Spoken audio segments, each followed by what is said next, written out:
My sister thought I was her permanent, on-call, unpaid servant, so I finally locked my door. She responded by telling my parents I was unstable and a danger to her children. An hour later, I was forced to play security footage for a police officer, and I set a trap she never saw coming. This is where the story truly begins, and you won't want to miss what happens. Make sure you're subscribed to see it through to the end. We're always curious. Where in the world are you all watching from today? Let us know in the comments. The migraine had started an hour ago, a familiar, dull throb behind my left eye that signaled an impending explosion of pain. I'd taken my medication, but I knew I was on borrowed time. I stared at the audio file on my computer, the cursor blinking mockingly. Stats Surgical Report, Dr. Al-Jamal, the file was named. Urgent. A complex triple bypass procedure, and the surgeon, a notoriously fast talker, had dictated over 40 minutes of post-operative notes that I needed to transcribe, proof, and return within the next 2 hours. My biggest client, a surgical group that paid half my monthly bills, depended on me for this kind of turnaround.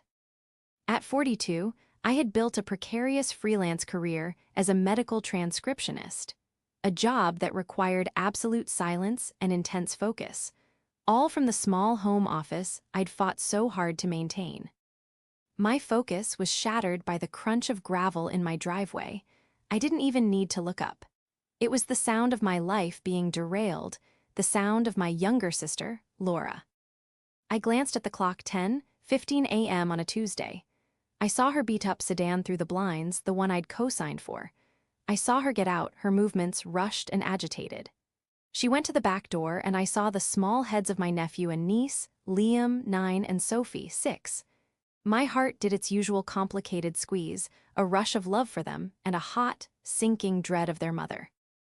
A familiar script was about to play. Laura would text, "I'm here," and then immediately walk in, uninvited, dropping the kids' backpacks on my clean floor. She would give me a breathless, false-sounding excuse. "My agent just called," or "I have a huge influencer collab, gotta run." And then she would be gone, leaving me to juggle two energetic, and often unruly, children with a Stats Surgical Report that could not, under any circumstances, be late. But today was different. Today, the migraine was a vice. Today, the deadline was ironclad. Today, I had finally had enough. As I heard her familiar, confident footsteps on the porch, I didn't go to the door. Instead, I pressed the lock icon on my phone, which controlled my smart lock. I heard the thunk of the deadbolt. A moment later, my doorbell camera chimed on my phone, and Laura's face appeared on the screen, looking annoyed. "Thea, open up, it's freezing." I leaned toward the intercom speaker on my desk. My voice came out calmer than I felt. "Hi, Laura, I can't today." She froze, her perfectly microbladed eyebrows shooting up. What are you talking about? Open the door." "I can't," I repeated, my voice firm, though my stomach was churning. "I have a critical work deadline, the one I told you about last night. I can't watch the kids, you have to leave." For a second, she just stared at the camera, her expression blank with disbelief. The entitlement was so complete that the concept of no simply didn't compute. Then, her face contorted. It was like watching a mask crack and fall away. "Are you kidding me?" she shrieked, her voice high and sharp. She stepped forward and slammed her fist on the door. "Thea, don't be like this. I don't have time for your moods. Open this door right now." "I'm not having a mood, Laura. I'm working. I am on a deadline that pays my mortgage. You can't just drop them here. I told you that." "It's an emergency," she screamed. Liam and Sophie were now out of the car, standing on the walkway, looking small and confused. My heart ached for them. "What's the emergency, Laura?" I asked, my voice dangerously quiet. She sputtered, My meeting, it's with a huge brand. This could be my big break, Thea, and you're trying to ruin it. You're so selfish. You just sit in there all day doing nothing." "I'm not doing nothing, I'm working," I said, my patience snapping. "And you know I am. You do this every time. You have to find someone else." "There is no one else," she wailed, and this time she delivered a full-force, open-palmed slap to my front door. The wood shuddered. "You're their aunt. It's your job. What is wrong with you? You're being heartless. You're going to make me lose this job." Sophie started to cry. I felt like the lowest form of life on earth, but I held my ground. If I caved now, I would cave forever. "Go home, Laura, or find other care. I am not opening the door." Her face went pale with a rage that was terrifying to see. She pointed a shaking finger at the camera. "You will regret TH. She whispered, her voice venomous. "You have no idea what you just did." She grabbed a stunned Liam by the wrist, snatched up a crying Sophie, and stormed back to her car. She threw them into the back seat, not even buckling them in, I noted with a fresh wave of anger, slammed her door, and peeled out of my driveway, spinning gravel onto my lawn. I stood in my silent house, my heart hammering against my ribs. The migraine was no longer a throb, it was a full-blown explosion of white-hot pain. The betrayal was worse than the diagnosis itself. I stood frozen in my office for a full 5 minutes after her car disappeared. My hands were shaking so badly that I couldn't grip my mouse. The silence of the house felt unnaturally loud, amplified by the phantom ringing of Laura's screams in my ears. The adrenaline from the confrontation had momentarily eclipsed the pain of my migraine, but now it all came flooding back, a toxic cocktail of guilt, rage, and physical agony. My first impulse was to run after her, to call her and apologize, to say, "Bring them back, it's fine, I'll manage." That was the role I had always played. I was Thea, the reliable one, the boring, stable, rigid older sister who existed to clean up the messes made by Laura, the spirited one. My entire family, especially our parents, Margaret and Robert, had reinforced this dynamic for over 30 years. Laura had passion, I had responsibilities. Laura had dreams, I had a job. But as I sank into my office chair, the sheer, blinding injustice of it all hardened my resolve. I remembered, with crystal clarity, what had happened just 3 weeks prior. Laura had pulled the same stunt, dropping the kids off with a breezy. "Just for an hour, Thea, I promise," while I was in the middle of a live, timed transcription test for a new, high-paying neurology clinic. That hour had turned into 6. Liam, bored, had started playing with my modem, and my internet connection had dropped in the middle of the test. I failed it. I lost the potential client, a contract that would have been worth thousands. When I confronted Laura, she had laughed it off. "Oh, Thea, don't be so dramatic, it's just money, I'll pay you back." She had never paid me a dime. She still owed me for co-signing her car, for the 3 months of her rent I'd covered last year, for the endless stream of just $50 she needed for gas or groceries. The guilt began to recede, replaced by a cold, hard anger. I wasn't just angry for myself, or my lost income, or the throbbing pain in my skull. I was angry for Liam and Sophie. What kind of mother used her children as emotional battering rams? What kind of person screamed and cursed in front of them, then peeled out of a driveway without even buckling them in? I looked at the small, discreet monitor on the corner of my desk. It showed 4 camera feeds from my home security system. I'd had it installed a year ago, not for burglars, but for Laura. It had felt extreme at the time, paranoid even. But I'd done it after she'd borrowed my expensive work laptop while I was in the shower, then dropped it, shattering the screen. She'd lied, of course, claimed it just stopped working, and our parents had taken her side. It was an old computer anyway, Thea. You can't blame Laura for an accident. The accident was the final straw. I'd used my savings to buy a new high-end system and a security package with cloud storage. I had a camera on the front door, one on the driveway, one on the back porch, and one in my living room. I'd told myself it was for peace of mind. But I knew, deep down, I was building an arsenal. I tapped a few keys, opening the cloud storage. There it was. Driveway camera 10:15 a.m., front door camera 10:16 a.m. I clicked on the files and the whole ugly scene played back. The audio was crystal clear. My calm, firm, "I can't today." Her disbelieving what? Her escalating screams, her lies about a big break. Her venomous, whispered, "You will regret this." And finally, the driveway footage showing her driving off with the kids. I downloaded both files. I saved them to my desktop, then backed them up to a separate, encrypted hard drive. I felt a strange, cold calm settle over me. The guilt was gone. Laura, in her blinding rage, always forgot one crucial thing: this house has eyes and ears, and I was no longer willing to be the silent witness to her destruction. I was now the curator of her consequences. I took a deep breath, swallowed 2 more painkillers, and turned back to the surgeon's audio file. I had work to do. My relationship with Laura was a 38-year-long case study in one-sided sacrifice. I was the elder by 4 years, and from the moment she was born, I was designated her keeper. I was the old soul, the responsible one. Laura was the wild child, the free spirit. Our parents, Margaret and Robert, reveled in this dynamic. They were retired now, living comfortably in a condo an hour away, but their entire parenting philosophy had been one of lazy typecasting. I was praised for good grades and predictable behavior. Laura was praised for breathing. When I'd buckled down in college, aiming for a stable career that would give me independence, Laura had drifted, changing her major 5 times before dropping out to find herself.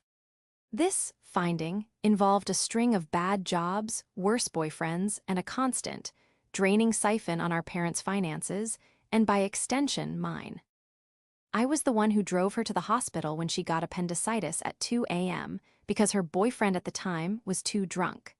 I was the one who scraped together the security deposit for her first apartment. And when she'd announced her pregnancy with Liam, the result of a short-lived relationship with a man who wisely vanished, I was the one who hosted her baby shower, bought her crib, and held her hand during the delivery. I'd done the same for Sophie, whose father was equally absent. I loved those children. I adored them. I kept their favorite snacks in my pantry, their drawings taped to my fridge. They were the only innocent parties in this endless, exhausting drama, but my love for them had become a weapon Laura used against me. Because I worked from home, she and my parents had collectively decided that my time was not valuable. "You're home anyway," was the constant refrain. "It's not like you have a real job, Thea. You just type." They conveniently ignored the fact that my typing paid my mortgage, my bills, and more often than not, Laura's bills too. Laura, now 38, had no discernible job. She claimed to be a social media influencer, which in reality meant she had a few thousand followers on Instagram and spent her days taking selfies in cafes she couldn't afford while trying to get free products. She presented her life as a high-stress, glamorous hustle. I knew it was a carefully constructed lie, funded by our parents' retirement fund and my guilt. The antagonist in my life wasn't just Laura. It was the entire system my family had built. My parents were the architects of her dysfunction. Just last month, I'd tried to set a boundary. I'd called a family meeting, a conference call, really, and tried to explain calmly that I needed advance notice for babysitting. "Oh, Thea, don't be so rigid," my mother, Margaret, had sighed, her voice dripping with disappointment. "Laura is doing her best. It's so hard for a single mother." "I'm a single person," I'd countered, my voice tight. "I have a demanding job, my clients have emergencies, I can't just drop everything." "It's family, Thea," my father, Robert, had chimed in, using his final word tone. "Family helps each other. Your sister needs you. You're lucky you don't have kids of your own, you don't know what real stress is." The implication was clear. My stress, my work, my life was secondary to Laura's whims. My sacrifices weren't seen as sacrifices, they were seen as obligations. My home wasn't my sanctuary, it was Laura's free daycare. Laura herself was the most polished and manipulative of all. She could weep on command, spinning tales of woe about near-missed opportunities and cruel twists of fate. She spoke of her brand and her network with a straight face, as if she were a CEO and not someone who'd been evicted twice in 3 years. Her meetings were almost always lunches with friends. Her emergencies were hair appointments. She was a black hole of need, and I had been her primary source of fuel for my entire life. Today, I had finally cut the fuel line, and as I sat at my desk, the silence in the house felt less like a void and more like a shield. I knew the fight wasn't over. This was just the opening shot. But for the first time, I wasn't waiting to see what she would do next. I was waiting for them. The throbbing in my head had subsided to a dull ache, thanks to the medication and the sudden, sharp focus of my anger. I'd managed to finish the stat transcription for Dr. Al-Jamal, triple-checking it for any errors, and had emailed it to the surgical group with 10 minutes to spare. The relief was immediate, but it was short-lived. My victory felt hollow, overshadowed by the certainty that retaliation was coming. Laura was not the type to accept defeat. She was the type to escalate, to scorch the earth. My clever trap, as I'd come to think of it, was the security system. It was my only piece of leverage in a family dynamic that had been stacked against me from birth. I'd installed the system after the laptop incident, paying extra for the premium cloud storage plan that saved every file for 30 days, no matter what. I'd chosen cameras with high-definition video and, crucially, high-fidelity audio. I wanted a record. I didn't know what I was preparing for exactly, maybe just to prove to myself that I wasn't crazy, that the gaslighting I endured was real. Now, I knew. The system wasn't just for my peace of mind, it was my witness. I went into the kitchen to make a cup of tea, my hands still not perfectly steady. I was a passive victim by nature. My instinct was to smooth things over, to apologize even when I wasn't wrong, just to make the tension stop. But something in me had snapped this morning. It was the sight of Sophie's face, her little mouth trembling as her mother screamed. It was the casual, dangerous way Laura had sped off without buckling them in. This wasn't just about me and my job anymore. This was about them. My phone, sitting on the kitchen counter, buzzed. My stomach leaped. It was a text, not from Laura, but from my mother, Margaret. "Call me. Now, what did you do to your sister?" The capitals, the accusation, not what happened, or is everything okay, but what did you do? The verdict was already in. I was guilty. My thumb hovered over the call button. I could picture the conversation perfectly. My mother's voice, thick with disappointment and manufactured concern. "Thea, Laura is hysterical. She said you locked her out in the cold. She said you screamed at her in front of those poor children. She's at our house right now, crying her eyes out. How could you be so cruel?" And I would defend myself, my voice getting higher as I got more frustrated. "That's not what happened. She's lying. I was on a deadline." And my father would get on the line. "Thea, your sister is in a fragile state. You need to apologize. You need to make this right. You're tearing this family apart." I would be outnumbered, outmaneuvered, and steamrolled, just as I had been 1,000 times before. I would end the call feeling exhausted, defeated, and full of doubt. Not this time. I took a deep breath and made a decision. I was no longer a passive victim. I was an active strategist. I would not call them. I would not engage. They were not seeking the truth. They were seeking my submission. Instead, I went back to my computer. I opened my email and composed a new message to my personal, private email address. I attached the 2 video files, doorbell 10:16 a.m. MP4 and driveway 10:18 a.m. MP4. I hit send. Now the files were in 2 separate cloud systems, plus my external hard drive. They were safe. My phone buzzed again, and again. A string of texts from my mother, each more frantic than the last. "Thea, pick up the phone. This is not funny. Laura is a wreck. Your father is furious. Are you punishing her? Is that it? You are being incredibly childish." I watched the messages pop up, and for the first time, I felt nothing. No guilt, no panic, just a cold, clear certainty. They were following a script, but I had the real one. I had the truth, recorded in high definition. I turned my phone over, silencing the screen. I would not participate in my own character assassination. I would wait. The burden of proof was no longer on me.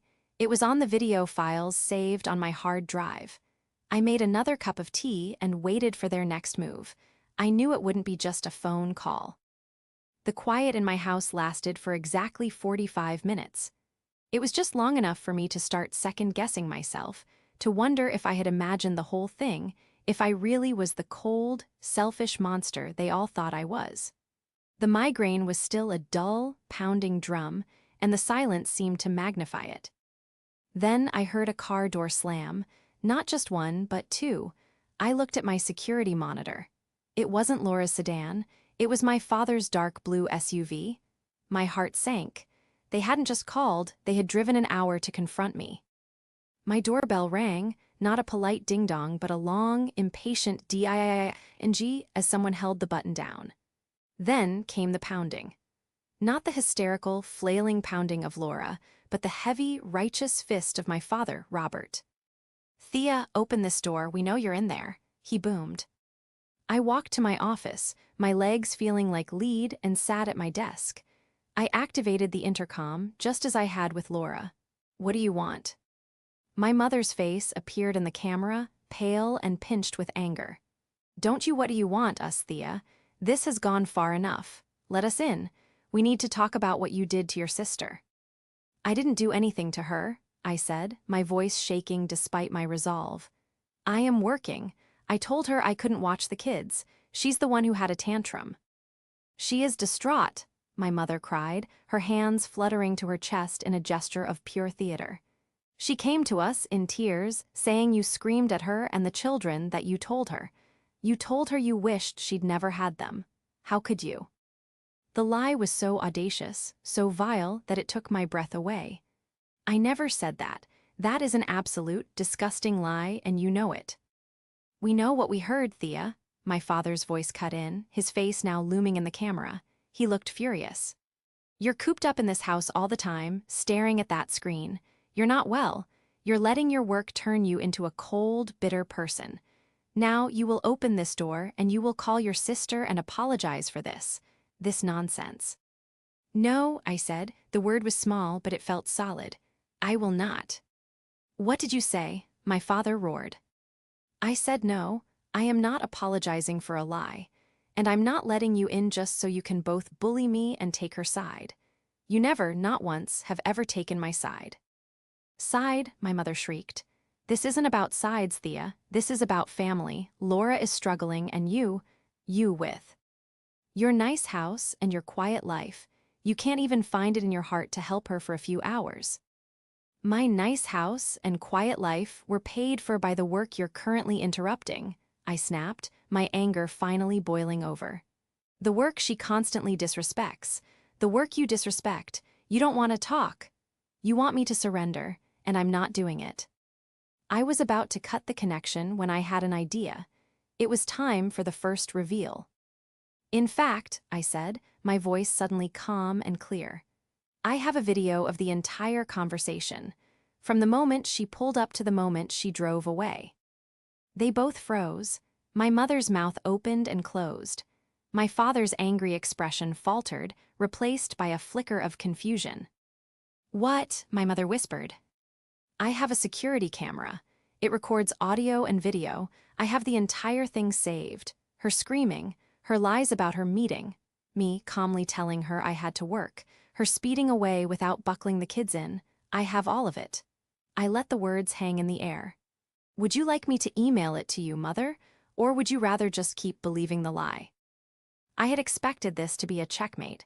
A moment of, "Oh my goodness, we've been duped." But I had underestimated their commitment to the narrative. My father's face hardened again. "A camera? You taped your own sister. What in the world is wrong with you, Thea? What kind of sick, paranoid person does that? That's entrapment." "It's a security camera, Dad. It's on my front door. It's not a secret." "You're trying to blackmail her," my mother accused, her voice finding new strength. "You're holding this over her head. This is worse. This is so much worse than we thought. You're unstable." I stared at them, dumbfounded. I had presented them with indisputable proof of my innocence, and they had twisted it into evidence of my insanity. They didn't care about the truth. They only cared about protecting Laura, protecting the broken, toxic system they had built. "Get off my property," I said, my voice dead. "Thea, get off my property, or I will call the police for trespassing." I cut the intercom feed. I watched on the monitor as they stood there, stunned into silence. My father looked like he wanted to break the door down, but my mother put a hand on his arm. They argued for a moment, their faces contorted. Finally, they stormed back to their SUV and drove away. I sat at my desk, my entire body vibrating. They believed I was unstable. They believed I was the villain. I had shown my hand and it had backfired. And I knew, with a terrifying, sinking certainty, what was coming next. The house was quiet again, but this time, the silence was menacing. My confrontation with my parents had been a disaster. I had played my trump card, the video, and they had not only called my bluff, they had twisted it into another reason to condemn me. By trying to prove I was sane, I had only confirmed their narrative that I was unstable. My migraine, which had momentarily retreated, came roaring back. I felt sick. Laura, my parents, they were a closed system. Any evidence that contradicted their worldview, that Laura was a victim and I was a cold-hearted workaholic, was rejected and spun into a new attack. I was no longer just selfish. I was paranoid, sick, and unstable. I paced my living room, my mind racing. What was their next move? They couldn't force me to apologize. They couldn't force me to let them in. What was left? Laura was desperate. She had been humiliated at my door. She had successfully whipped our parents into a frenzy, but their siege had failed. She had painted me as a cruel and heartless sister, and now, thanks to my own admission, a paranoid one who taped her own family. She was all in on this lie. She couldn't back down now. My phone, which I had left on the kitchen counter, buzzed. It was a text from an unknown number. "What you did was sick. You taped her. Mom and Dad told me everything. You need help, Thea." It was Laura, blocked number or not, I knew her text speak. She was testing the waters, trying to get a reaction, to pull me back into the fight. I deleted the message without responding. I went back to my office and sat down. I opened the video files again, watching them. The driveway footage. Driveway 10:18 a.m. MP4. I watched as Laura's car sped away, Liam and Sophie clearly visible in the back. They were safe. They were with their mother. She was reckless and irresponsible, but they were with her. This was a family dispute. A nasty, ugly, long overdue family dispute. But the new words they had used, unstable, sick, not well, echoed in my head. They weren't just insults. They were weapons. And I had a horrible feeling I knew how Laura was about to use them. She was desperate to regain control. She needed to punish me, to prove to our parents and to herself that she was the victim and I was the aggressor. How could she do that, now that her allies had failed? The answer came to me in a cold, nauseating rush. She would escalate. She would take the lies she had told our parents and make them official. She would bring in an outside party, someone who couldn't be ignored. I looked at the clock. It was 11:45 a.m., just over an hour since I had locked my door. My thoughts were interrupted by a sound that made my blood run cold. A polite, official knock at my front door. It wasn't the frantic pounding of Laura or the heavy fist of my father. It was a measured, firm rap, rap, rap. I looked at my doorbell camera. My heart stopped. Standing on my porch was a police officer in a dark blue uniform. He knocked again. "Ma'am, this is the police. We're here for a wellness check. Could you please open the door?" This was it. This was her move. Laura, in a final, desperate, unforgivable act of malice, had called the police. She had taken our private, ugly family drama and turned it into a public spectacle, weaponizing the very people meant to protect us. She was building her case, not with truth, but with lies so monstrous she hoped they would be believed. She was claiming I was a danger. I saw her endgame now. She needed to prove I was unstable. And what better way than to have a police officer show up, lights flashing in my driveway, to investigate a wellness check on behalf of my worried family? She wasn't just trying to win an argument. She was trying to ruin me, and she had used her own children as bait. My fear, however, was immediately consumed by a white-hot, clarifying rage. This was not a confrontation. This was a war, and she had just handed me the ammunition to win it. I took one deep, steadying breath. I smoothed down my shirt, walked to the front door, and unlatched the deadbolt. I opened it. The officer was tall, with a weary, professional face. He looked to be in his late 40s. "Ma'am, are you Thea?" he asked, his hand resting near his belt. "Yes, officer, I'm Thea. How can I help you?" I kept my voice perfectly level, polite, and calm. Ma'am, we received a call, a wellness check. From Laura and Margaret and Robert, your family. They expressed serious concern for your well-being. They said you were acting erratically, that you might be a danger to yourself. They also mentioned there were children here and that you weren't answering your phone. The lies were stacked so high, so quickly. A danger to myself. Children here. It was a lie designed to get him to my door fast. Officer, I said, I am perfectly fine. I am not a danger to myself. And as you can see, there are no children here. I am in the middle of my workday. The officer looked past me, into my quiet, tidy living room. They seemed very concerned, ma'am. They said you locked them out, that you were screaming and unstable. Would you mind if I just came in for a moment, just to verify that everything is all right? I would not mind at all. Please come in, I said, stepping aside. He stepped just inside the entryway, his eyes scanning the room. You live alone, Mal. I do. I work from home as a medical transcriptionist. It's a very demanding job that requires a lot of quiet. I see, he said, though he still looked skeptical. Your sister, Laura, she said she was here this morning with her children, and you, well, she said you snapped, that you refused to let her in and were screaming at her. This was the moment, the showdown, but it wasn't going to be the loud, dramatic mess Laura had envisioned. It was going to be quiet, calm, and systematic. Officer, I said, motioning toward my office, I am the one who is being harassed. My sister, my mother, and my father have all been here today, creating a disturbance. My sister filed a false report, and I have proof. He raised an eyebrow. Proof. Please come into my office. He followed me. I sat at my desk and brought up the security footage on my main monitor. I have a security system, officer. It records audio and video. This is my sister, Laura, arriving at 10:15 a.m. I clicked play on the doorbell 10:16 a.m. MP4 file. The officer stood behind me, watching silently. He saw Laura's face appear. He heard my calm, clear voice. Hi, Laura, I can't today. He heard her immediate, escalating shriek. Are you kidding me? Open this door right now. He heard my firm, patient explanation about my work. He heard her lie about her big break. He heard her call me selfish and heartless. He heard her venomous, you will regret this. I then clicked on the second file, driveway 10:18 a.m. MP4.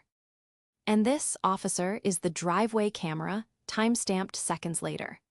This is my sister driving away with her children, who were, as you can see, safely in her car. They were never in my home. They were never in my care. And they were never in danger unless you count her reckless driving. The officer's face, which had been neutral and skeptical, had hardened into a mask of pure annoyance. He had been lied to. His time had been wasted. And just as he was about to speak, as if on cue, a car door slammed outside. Then another. I looked at my monitor. Laura's sedan, my father's SUV. All three of them, Laura, Margaret, and Robert, were rushing up my walkway, their faces a mask of righteous concern. They had clearly followed the police, timing their arrival to be the rescuing family. They saw the open door and burst in. Officer, thank God, my mother cried, rushing toward him. Is she all right? We were so worried. See, Laura yelled, pointing a shaking finger at me. She's crazy. She locked us all out. She's unstable, I told you. The officer held up a hand. The effect was instantaneous. All three of them stopped, their dramatic entrance script cut short. Ma'am, he said, his voice hard, addressing Laura directly. I have just reviewed security footage of your encounter this morning. Laura's face went from pale to ghostly white. My parents looked confused. Footage, my father said. That's right, the officer continued, his eyes locked on Laura. I saw the entire event. I heard you screaming at your sister. I heard her calmly tell you she was working. I heard you lie about an emergency. And then I saw you drive away with your children. At no point were those children in danger. At no point was your sister unstable or screaming. You, however, were. He turned his gaze to my parents. And then you came and continued the harassment. And then you. He said, pointing back to Laura, called in a false report, claiming child endangerment and a person in a mental health crisis, tying up police resources. The triumphant, worried expressions had vanished, replaced with pure, unadulterated shock. My mother looked like she was going to faint. My father's face was beet red. Laura began to sputter. But she taped me, that's illegal, she's sick. Ma'am, the officer said, his voice dangerously low. Your sister has a security camera on her own front door. That is perfectly legal. What is not legal is filing a false police report. Wasting police resources is a very serious offense. It keeps me from responding to actual emergencies. He took a step toward them, and they instinctively recoiled. I have everything I need. You will all leave this property immediately. You will not contact your sister again. If I get one more call to this address from any of you, I will not be as understanding. Do you understand me? My mother just nodded, her eyes wide. My father stared at the floor. But Laura, even in total defeat, had one last shot. She looked at me, her eyes filled with a hatred so pure it was stunning. You did this, she whispered. You tore this family apart. No, Laura, I said, my voice clear and strong, echoing in the sudden silence.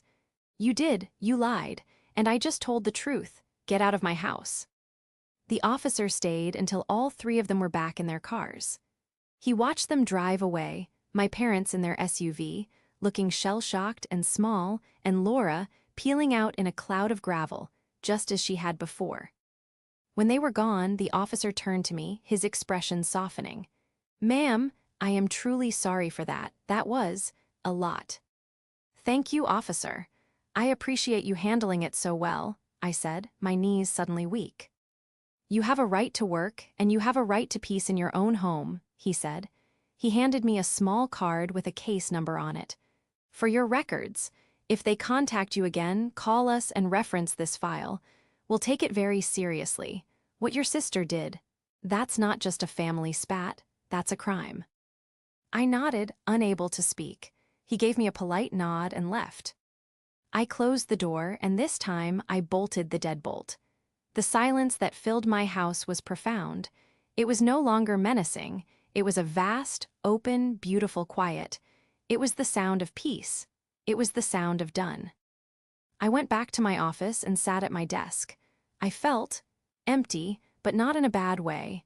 I was emptied of the dread, the guilt, the constant, low-level anxiety that had been my companion for decades. I was free. I knew the road ahead wouldn't be simple. My family, as I knew it, was over. The toxic, codependent, gaslighting structure had been shattered, and the pieces were scattered. But I knew, with absolute certainty, that what was broken could not be, and should not be, put back together. I did one last thing. I opened my email. I composed a new message to my parents. The subject line was, "The truth." In the body, I simply wrote, "You wanted to know what happened. Here it is. You accused me of being unstable and cruel, and you believed a pathological liar over your own daughter. You enabled her behavior, and you participated in this harassment. This is what you enabled. This is what you defended." I attached the two video files, doorbell 10:16 a.m. MP4 and driveway 10:18 a.m. MP4. I added one final line, "Do not contact me until you are ready to apologize. Not to me, but to the truth." I hit send. Then I went into my phone and I blocked Laura's number, my mother's number, and my father's number. The next few weeks were strange. The silence was absolute. No angry texts, no surprise visits, no drama. At first, it was jarring. I kept checking my phone, bracing for an attack that never came. Then I started to relax. I took on a new client, the neurology clinic I had failed the test for. They had another opening, and with my house finally, truly quiet, I passed their new test with a 100% accuracy rating. My income increased by 30%. I started sleeping through the night. The migraines that had plagued me for years began to fade, becoming less frequent and less severe. I had never realized how much of my physical illness was tied to the constant, grinding stress of my family. About a month later, I received a letter. It was handwritten from my mother. It was long, full of justifications, but you have to understand clauses. But buried in the third paragraph were the words I'd waited my whole life to hear. We watched the videos. We didn't know, we see now. We are so sorry, Thea, we failed you. I put the letter down. I didn't call her. It was a start, but it was not a resolution. Healing, if it ever came, would be on my terms and on my timeline. My life is quiet now. I work, I read, I take walks. I have my home, my sanctuary back. My network of friends, long neggle. CTED has rallied around me. Laura, I heard, had to get a real job. The bank of mom and dad and the free daycare of Thea was permanently closed. She is furious, but her anger has no power over me anymore. I have my peace, I have my proof, and I have my vindication. And as it turns out, that is worth so much more than a family's broken, toxic idea of love.